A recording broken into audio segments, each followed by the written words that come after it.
সেই দিন আমরা পক্ষীকুল থেকে উদ্ধার হলাম। তাহলে কত লক্ষ বছর হলো? 20 লক্ষ বছর বৃক্ষকুলে, 9 লক্ষ জলজ, 29 লক্ষ, 11 লক্ষ কীটকুলে, 40 লক্ষ, 10 লক্ষ পক্ষীকুলে, 50 লক্ষ। আবার আমাদের পাঠানো হলো কোথায়? না পশুকুলে। কখনো হয়েছি বনের বাঘ, কখনো হয়েছি ভালুক, কখনো মাগো সিংহ হয়ে বনে রাজ করেছি। এই রূপে ঘুরতে ঘুরতে যেদিন জগৎ সংসারের মাঝে আমরা গাভী রূপে এলাম, সেই গাভীর দুগ্ধ হতে ঘৃত ননী ছানা আমার গৌর গোবিন্দের সাধন ভজনে লেগে গেল। সেই দিন আমরা পশুকুল থেকে উদ্ধার হলাম। তাহলে বাবা 80 লক্ষ বছর হয়ে গেল। আরে 4 লক্ষ বছর কেমন ভাবে আমরা ঘুরেছি? কোন জন্মে হয়তো হরি নাম কৃষ্ণ নামে গাইবার জন্য এই সুন্দর বদন খানি পেয়েছি, কিন্তু আমার গৌর হরি আমার কৃষ্ণকে এই দর্শন করার জন্য এই নয়ন দুটি পাইনি গো। আবার কোন জন্মে হয়তো দেখার জন্য, দর্শন করার জন্য নয়ন পেয়েছি, বলার জন্য বদন পেয়েছি, কিন্তু মাগো শ্রবণ করার মতো তো কর্ণমূল পাইনি। আবার কোন জন্মে হয়তো শ্রবণ করার জন্য কর্ণমূল পেয়েছি, বলার জন্য বদন পেয়েছি, দর্শন করার জন্য নয়ন পেয়েছি, কিন্তু কৃষ্ণ বলে, হরি বলে যে দুটি বাহু তুলে আনন্দ করব, সেই বাহু দুটি তো পাইনি গো। এই রূপে ঘুরতে ঘুরতে আমাদের আর 4 লক্ষ বছর চলে গেল। কিন্তু এই সাধের মানব জনক এমনি এমনি কি ভোলা যায় গো? সময় থাকতে যদি কৃষ্ণ নাম হরি নাম তুমি না বলো, সময় চলে গেলে বাবা আর তোমার বলা হবে না। তোমার বদনে চাইবে আমি কৃষ্ণ নাম হরি নাম বলবো, কিন্তু তোমার বদন দিয়ে উচ্চারণ আর হবে না। তাই সেই বাংলাদেশের বিখ্যাত কবি লালন ফকির একখানে গান গেয়েছেন গো। ওই গো সময় গেলে সাধু হবে না, ও গো সময় গেলে সাধু হবে না। আরে সময় গেলে সাধু হবে না। তুমি দিন থাকিতে দিনের সাধু, থাকিতে দিনের সাধু, দিন থাকিতে দিনের সাধু, মনে রে কেন জানলে না, সময় গেলে সাধু হবে না। ওরে গো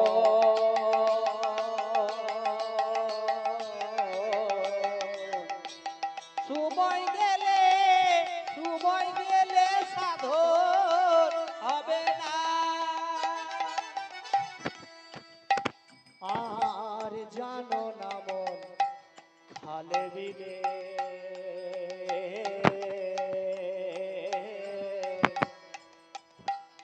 আর থাকে নামে জল শুখালে। আহা জানো না খালে বিলে,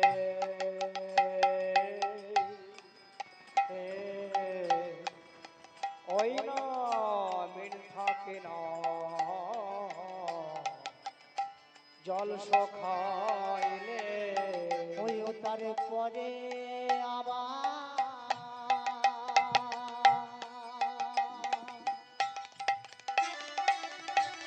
ওরে মন রে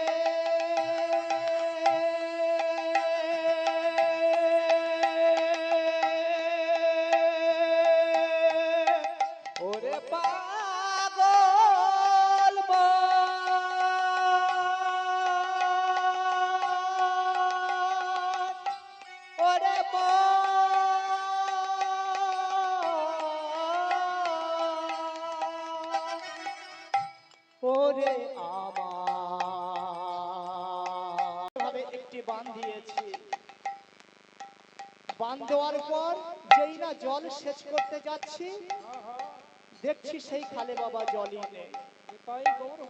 তাহলে যে খালে জল থাকবে না, যে খালে জল থাকে না, সেই খালে কি কোনোদিন মাছ থাকে গো? তদ্রূপ আমাদের দশা তাই হলো। আমরা গুরুরূপী বাণটা দিলাম, কিন্তু আমরা সময় থাকতে দিলাম না।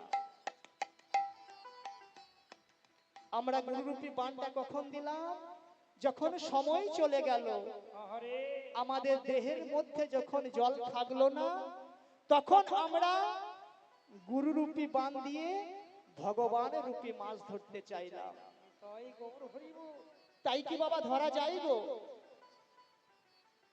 তাই কবি বলছে, ওগো জীব, তোমরা যদি ভগবানের রূপী মাছ ধরতে চাও, তাহলে সময় থাকতে এ দেহের মধ্যে গুরুরূপী বাণটা দাও, তবেই সেই ভগবানের রূপী মাছ ধরতে পারবে। আর তুমি যদি অসময়ে দেহের মধ্যে বাণ দাও, তুমি যতই কৃষ্ণ নাম হরি নাম বলো না কেন, আমার ভগবানকে তুমি পাবে না। তাই আবার সে লালন ফকির কি বলছেন, আর অসময়ে কৃষি করে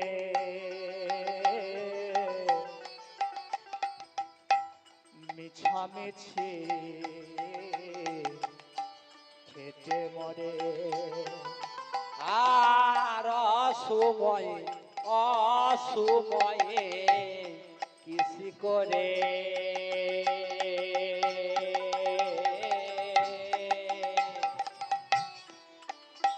ওগো মিছামিছি খেতে মারে। ওই আবার কাজ যদি হয়, ওরে মনরে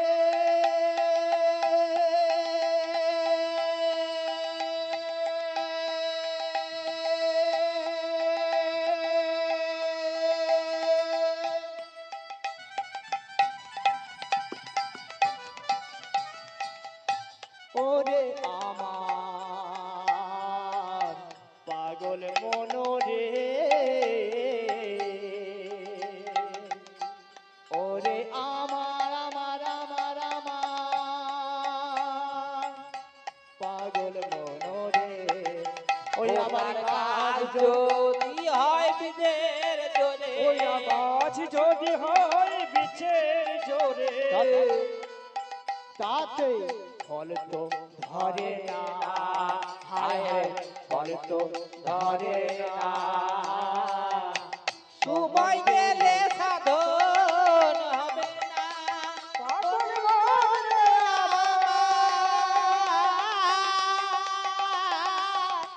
সময় গেলে সাধন হবে না। রাধে হরে কৃষ্ণ। তাই কবির ভাষায় কি বলতে চাইছেন গো, সময় থাকতে যদি তুমি চাষ করো, তবেই বাবা সেই চাষ করে উন্নতি হবে। আমরা যদি প্রথম গাছ লাগাতে চাই গো, তাহলে আমাদের কি করতে হবে? সর্বপ্রথম বীজ রোপণ করতে হবে। তাহলে আমাদের সর্বপ্রথম বীজ মাটিতে রোপণ করতে হবে। আমরা যদি বীজ মাটিতে অঙ্কুর না করে হাতের মধ্যে যদি সেই বাবা বীজ নাড়াচড়া করি, তাহলে কি সেই বীজে অঙ্কুরিত হবে? সেই বীজে কোনোদিন গাছ হবে গো? কোনোদিন গাছ হবে না। তাই আমাদের সর্বপ্রথম কি করতে হবে? বীজকে মাটির মধ্যে রোপণ করতে হবে। শুধু রোপণ করলে হবে না, শুধু রোপণ করলে হবে না। কবি বলছে, কি বলছে? মাঝে মাঝে জল সেচ দিতে হবে, যাতে সেই বীজে অঙ্কুরিত হয়। শুধু জল সেচ করলেও হবে না, বেড়া দিতে হবে। গাছটা যখন অঙ্কুর হয়ে পাতা দিতে শুরু করবে, তুমি যদি বেড়া না দাও, তাহলে ছাগল গরুতে সেই গাছের পাতা খেয়ে নেবে। তদ্রূপ আমাদের এই দেহের মধ্যে কৃষ্ণ বীজ রোপণ করতে হলে বাবা আমাদের কি করতে হবে? আমাদের এই দেহের মধ্যে কৃষ্ণ বীজ রোপণ করতে হবে। শুধু রোপণ করলে হবে না, মাঝে মাঝে এই নয়নের জল অশ্রু সেচন করতে হবে। শুধু এই নয়নের জল সেচন করলে হবে না, সাধু সঙ্গের বেড়া দিতে হবে। সাধু সঙ্গের বেড়া দিতে হবে, তবেই আমার সেই গৌর হরি, আমার ভগবানকে পাওয়া যাবে। আর অসময়ে যদি তুমি চাষ করো, তুমি যতই চাষ করো লোকসান হয়ে যাবে।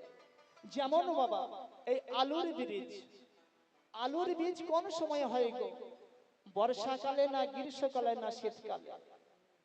আমরা যদি গ্রীষ্মকালে আলুর বীজ রোপণ করি তাহলে কি হবে?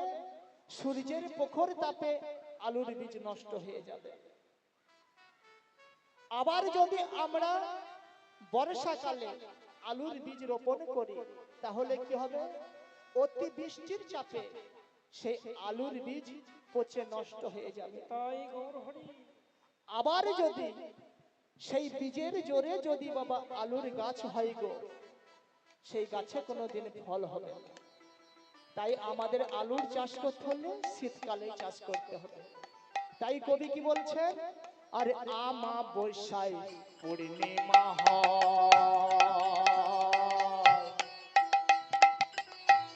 মহাযোগ সে দিনের উদয়। ও গো আমা বৈশা, আমা বৈশা পূর্ণিমা হয়,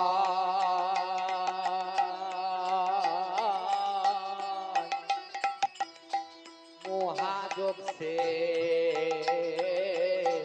যোগের উদয়।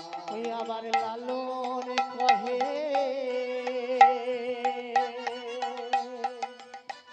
ওরে মনরে